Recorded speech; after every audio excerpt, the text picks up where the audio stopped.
Assalamualaikum warahmatullahi wabarakatuh. Oke, perkenalkan nama saya Zuliawan Nugroho. NPM saya 1714420085. Nah, di video kali ini saya akan mempresentasikan hasil PPL saya, yaitu PPLBK Industri dengan DPL saya Bapak Jualman MPD. Nah, langsung saja kita ke hasil PPL saya, oke? Saya menggunakan laptop untuk panduan saya karena subbab yang akan dibahas itu nanti akan terlalu banyak, biar nggak keliru nanti ini sebagai panduan saja. Oke, yang pertama nama instansi. Nah, nama instansi di tempat saya praktek adalah Toko Sentral Jaya Aki Karangwaru, Furukawa Baterai. Alamatnya di Jalan Margo Agung 1, nomor 502B, Karangwaru, Tegalrejo, Yogyakarta. Jenis usaha dan produknya adalah, jadi industri ini bergerak di bidang otomotif. Di bagian akinya, aki motor, aki mobil, baik yang baru, bekas, dan tukar tambah. Untuk kondisi industri, yang pertama adalah kondisi fisik. Nah, kalau kondisi fisik dari Toko Sentral Jaya Aki ini bisa dibilang kondisi fisiknya itu sudah cukup bagus. Kenapa saya bilang cukup bagus? Karena Toko Aki ini memiliki 3 cabang, yaitu di Magelang, Karangwaru, dan satu lagi di Jalan Wonosari. Nah, 3 tempat itu tokonya cukup besar, bisa dibilang seperti 2 ruko yang dijadikan satu. Cukup besar bukan? 2 toko, 2 ruko jadi satu. Lalu juga rak-raknya juga tertata dengan rapi, akinya juga banyak di situ. Untuk alat-alat pendukungnya juga seperti kunci pas, lalu alat pengukur voltase, kelistrikan dan lain sebagainya, situ juga lengkap ya teman-teman, sangat lengkap. Lalu kondisi non fisik. Nah, kondisi non fisik yang saya maksud di sini adalah SDM-nya, sumber daya manusia. Nah, sumber daya manusia di sini juga cukup mumpuni, saya bilang. Kenapa? Karena dari hasil data yang saya dapat, jumlah SDM-nya 3-4 orang per toko. Kenapa harus 3-4? Karena nanti sistemnya itu ada yang sistemnya langsung ke jalan, ada yang sistemnya stay di toko. Jadi misal gini, misalnya di Wonosari, di daerah Wonosari ada motor atau mobil yang mogok. Mereka menelpon toko tersebut untuk diminta tolong didatangi dan dibawakan aki. Jadi seperti itu. Ada yang memang nanti pegawai yang memang udah stay di jalan, dia warawiri ke sana kemari, dan ada yang memang sudah stay di toko. Jika memang nanti ada tiba-tiba di toko dan di jalan ada barengan seperti itu, biar tidak kewalahan. Dan SDM-nya juga sudah mumpuni ya, mumpuni di bidangnya, sudah menguasai seperti itu. Lalu yang selanjutnya adalah permasalahan yang sering muncul selama 1 tahun terakhir. Nah, dari hasil wawancara yang saya lakukan di toko tersebut, adapun permasalahannya itu yang pertama ya, kalau saya lihat dari dari si pemiliknya, mengenai administrasi yang memang administrasi mereka masih manual, itu masih tulis tangan seperti itu. Jadi memang kadang kesulitan lah untuk melihat pergerakan ekonomi mereka naik turunnya gimana, masih sulit. Yang kedua, yang paling sangat berimbas atau yang paling sangat terasa yaitu adalah di fase pandemi COVID-19. Kenapa? Karena di fase tersebut ekonomi dari industri tersebut sangat-sangat terpuruk. Kenapa? Karena biasanya dalam 1 hari mereka bisa menangani 100 pelanggan per hari jika di total. Tapi saat pandemi ini untuk menyentuh angka 30 saja katanya, bahkan itu sangat sulit per hari. Menyentuh angka 30 itu sangat sulit.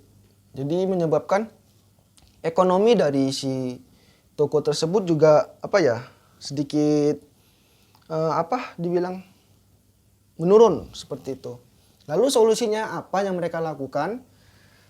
Solusi yang mereka lakukan, yang pertama mereka menggunakan saving money atau biaya tabungan mereka untuk menyelamatkan perusahaan atau industri mereka. Pertama menggunakan itu. Yang kedua adalah mereka mengurangi pemesanan stok dari pusat mereka, dari Furukawa baterainya yang biasa mungkin bisa 100 sampai 200 aki per hari, mungkin stoknya hanya 30, 20 bahkan ya di bawahnya bisa jadi di bawahnya seperti itu. Itu cara mereka mencari solusinya seperti itu. Oke. Lalu kita masuk ke pembahasan selanjutnya adalah rancangan kegiatan layanan bimbingan dan konseling. Yang pertama adalah identifikasi kebutuhan layanan. Nah, dari data yang saya kumpulkan, maka saya bisa mengidentifikasi layanan apa yang mereka butuhkan. Kalau yang saya identifikasi, yang mereka butuhkan itulah sebuah informasi. Mereka tuh masih belum mengetahui pemasaran. Yang pertama pemasaran tentu. Pasar baru lah ibaratnya, marketplace yang baru. Yang kedua pengoperasian atau pemanfaatan teknologi. Tuh, mereka membutuhkan informasi seperti itu. Lalu yang kedua sasaran layanan bimbingan dan konselingnya. Nah, adapun sasaran dari layanan bimbingan dan konseling, yaitu sasaran adalah pemilik, staf dan pegawai-pegawainya, terutama pemilik dan stafnya, karena mereka yang bekerja untuk pemasaran seperti itu. Lalu teknis pelaksanaan layanan. Yang pertama, layanan yang saya berikan itu adalah bimbingan dengan layanan informasi, ya, bimbingan dengan layanan informasi. Lalu tujuannya apa? Tujuannya agar si pemilik mengetahui pasar baru untuk produknya. Yang kedua, menaikkan kembali ekonomi industrinya. Yang ketiga, agar toko tersebut mampu memanfaatkan teknologi untuk menaikkan pemasaran aki mereka, seperti itu. Manfaatnya apa dari layanan yang saya berikan? Manfaatnya yang pertama untuk menaikkan ekonomi si industri pemilik tersebut. Yang kedua agar si pemilik dengan mudah, ya, maksudnya tidak terlalu sulit lah dalam masa pandemi seperti ini dalam menaikkan ekonomi mereka. Yang ketiga memanfaatkan teknologi dengan baik untuk kelancaran produk mereka, seperti itu.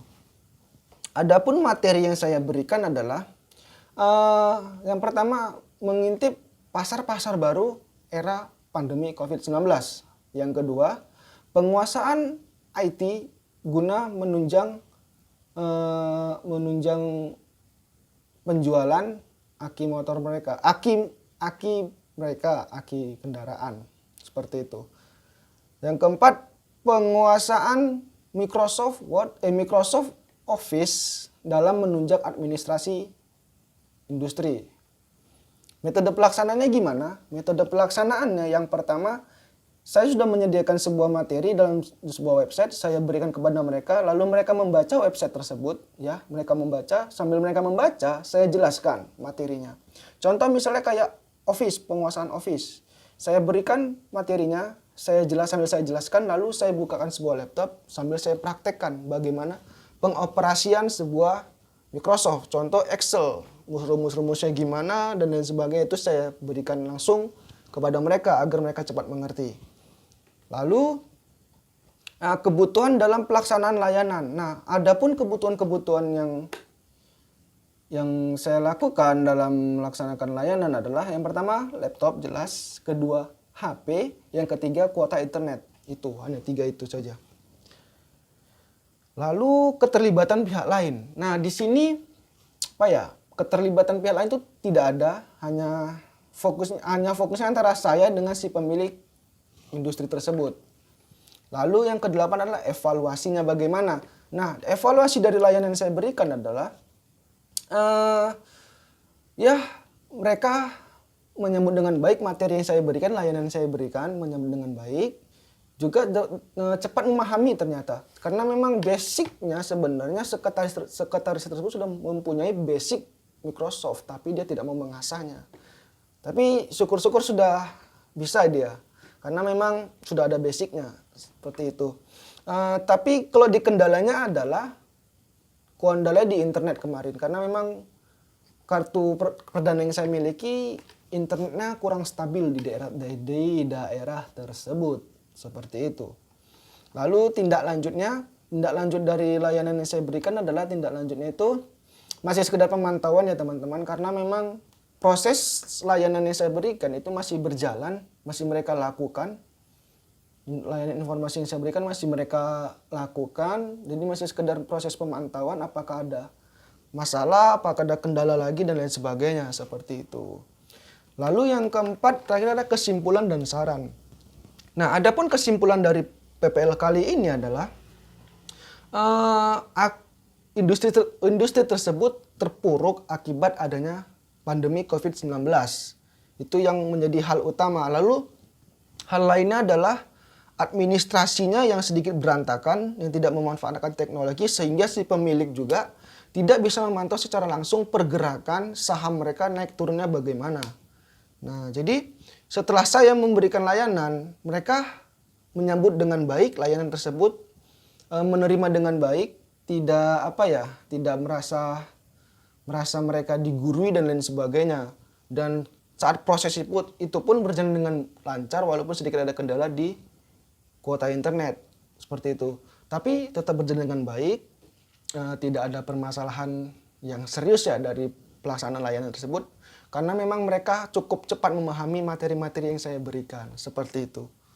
Lalu yang terakhir adalah saran. Adapun saran yang bisa saya berikan kepada teman-teman sekalian dalam melaksanakan PPL itu, jika teman-teman terjun dalam sebuah lapangan, anggaplah situasi tersebut atau orang-orang yang ada di situ adalah sebagai keluarga Anda sendiri. Kenapa? Karena ketika kan teman-teman menganggap itu adalah keluarga Anda sendiri, maka Anda dengan cepat bisa merasakan apa yang mereka rasakan. Sehingga ketika Anda bisa merasakan, layanan, bimbingan ataupun konseling yang Anda berikan juga bisa dengan maksimal, dengan profesional bisa Anda berikan. Oke teman-teman, itulah hasil yang bisa saya sampaikan pada laporan PPL BK Industri saya. Lebih dan kurangnya saya mohon maaf. Bila ada salah-salah kata saya mohon maaf. Wabillahi taufiq wal hidayah. Wassalamualaikum warahmatullahi wabarakatuh.